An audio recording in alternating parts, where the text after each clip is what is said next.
Connecticut teenager is accusing his high school of blocking access to conservative websites. He's 18 years old, a senior, and he says he made the discovery while researching for a classroom debate on gun control. He says the NRA's website and the state's GOP website were blocked by a firewall, but he had no problem getting onto the state's Democrat site or pages like Moms Demand Action, which is a gun control response after the massacre at Sandy Hook. The school board says it's looking into the issue.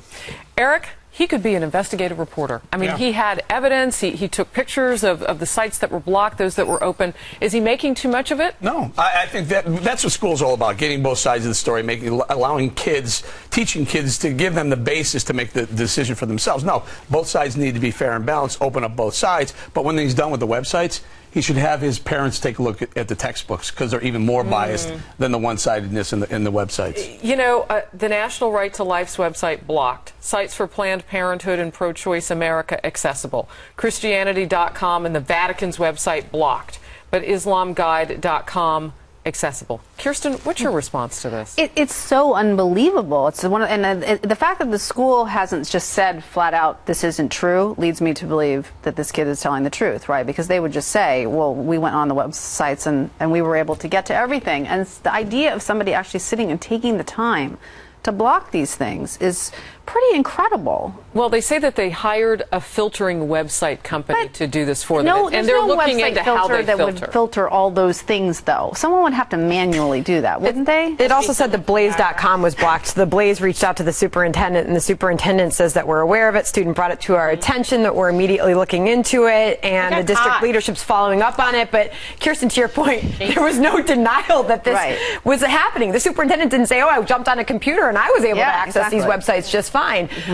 Disturbing. Shady. You know, Shady. They got caught. This was purposeful. They're trying to engage in censorship. It is unacceptable. Is it illegal? Rectified immediately. Is there a legal issue in my here? world, it is illegal because it is bad. But I mean, to parents, as Eric alluded to, you know, they ought to take a look at some of the other materials that the kids are reading. I don't think it's illegal. I'm going to go on. I'm guessing that there's nothing that's illegal. The problem is that's what happens when you have a public school, when you have the whole, infrastructure where you can't fire teachers, you can't get upset. You go to PTA meetings, they drag you out if you make too much noise. That's what you get. You get biased teaching, biased access to websites, and biased textbooks. And it seems like this happens more with conservatives than liberals, though. You know, when we've been covering right here on the couch some stories where people have been canceled across the country at universities and colleges because of their more conservative views. Are we not as free a society as we think we are? You know what I'm going to say? If it's happening at this school, probably happening at a lot of schools in this country right now. Happening elsewhere, but that's why a lot of people like to make other choices for their children so that their minds aren't like poisoned by the selective education that they're getting and the censorship, and that's why they choose to go private or go to responsible charter schools. Well, the other thing I can say is somebody who's liberal. I grew up in a very liberal household. My parents were, professors. This was the kind of stuff that I was taught was illiberal. This was not liberal behavior, right? To censor, to try to shut down people who are dissenting, to try to close people off from information. It was supposed to be, oh, we're open-minded, we'll let everybody get all the information and make their own decisions.